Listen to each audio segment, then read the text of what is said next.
महाविकास आघाडीने दिलेला प्रस्ताव वंचितनं फेटाळलेला आहे। महाविकास आघाडीच्या जागा वाटपामध्ये आता जोवर सन्मानजनक जागा मिळणार नाहीत तोवर वंचित महाविकास आघाडी सोबत पुढील चर्चा करणार नाही, अशी माहिती वंचितच्या वरिष्ठ नेत्यांकडून समजते। महाविकास आघाडीने दिलेल्या माहितीनुसार वंचितला 4 जागा देण्यात आलेल्या आहेत। मात्र वंचितच्या माहितीनुसार अकोला सोडून इतर केवळ 2 जागा महाविकास आघाडीने सोडल्या। अकोला सोडून इतर 2 जागा महाविकास आघाडीने मागील निवडणुकीत जिंकलेल्या नाहीयेत। अशा जागा वंचितला सोडल्याचं वंचितनं म्हणलंय। तर वंचितच्या राज्य कार्यकारिणीमध्ये जागांच्या प्रस्तावावर चर्चा करून तो फेटाळण्यात आलेला आहे। आणि या संदर्भामध्ये अधिक माहिती देत आहेत आपले प्रतिनिधी वेदांत नेब। वेदांत, खरं तर महाविकास आघाडीची चिंता वाढवणारी ही खरं तर बातमी आहे, कारण महाविकास आघाडीनं दिलेला प्रस्ताव वंचितनं अखेर फेटाळलेला। वंचितनं काय कारणं दिली आहेत यासाठी?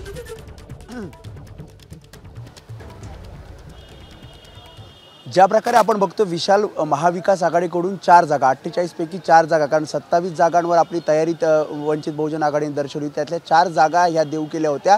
मात्र आता या 4 जागा नाही तर 3 जागा आहेत असं वंचितचं म्हणणं आहे। अकोला सोडून इतर 2 लोकसभा मतदारसंघाच्या जागा या वंचित बहुजन आघाडीला देण्यात आल्या होत्या आणि यावरच राज्य कार्यकारिणीची वंचित बहुजन आघाडीची आज बैठक झाली आणि या बैठकीमध्ये सर्व पदाधिकाऱ्यांसोबत चर्चा करण्यात आली आणि त्यामध्ये हा जो प्रस्ताव होता महाविकास आघाडीचा तो वंचित बहुजन आघाडीने फेटाळलेल्याची माहिती समोर येते आहे। यांचं म्हणणं आहे की सन्मानपूर्वक जागा देण्यात याव्यात।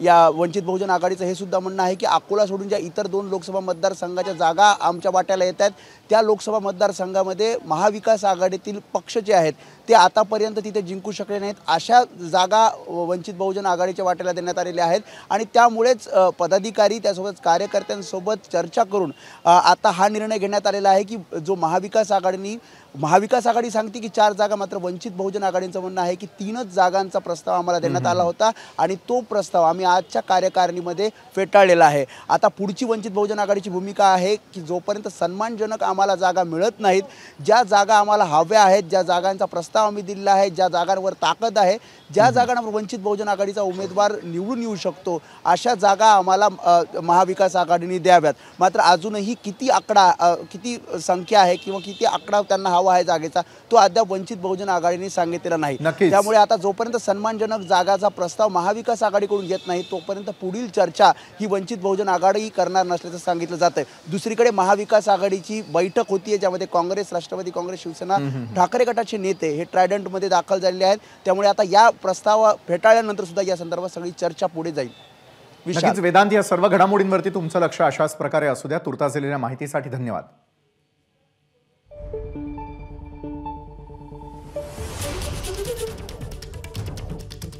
तर वंचितनं महाविकास आघाडीला दिलेला प्रस्ताव जो आहे तो फेटाळलेला आहे। महाविकास आघाडीने दिलेला प्रस्ताव वंचितला अमान्य आहे। ज्या जागा निवडून येऊ शकत नाही अशा जागा आपल्याला दिल्या गेल्याचा दावा वंचितनं थेटपणे खडे बोल सुनावत असताना केलेला आहे। तर या बैठकी संदर्भातली एक्सक्लुझिव्ह दृश्य आपण एबीपी माझावर यावेळेला पाहतोय।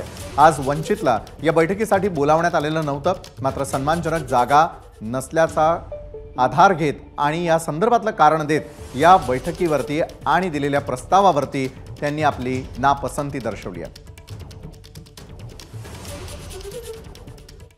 आणि आता अशातच वंचित आघाडीनं महाविकास आघाडीला चांगलेच खडे बोल सुनावलेले आहेत। महाविकास आघाडीनं त्यांच्यात ज्या 15 जागांवरती तिढा आहे आधी तो सोडवावा, नंतर आमच्या सोबत वाटाघाटी कराव्यात असा थेट सल्ला वंचित आघाडीनं दिलाय।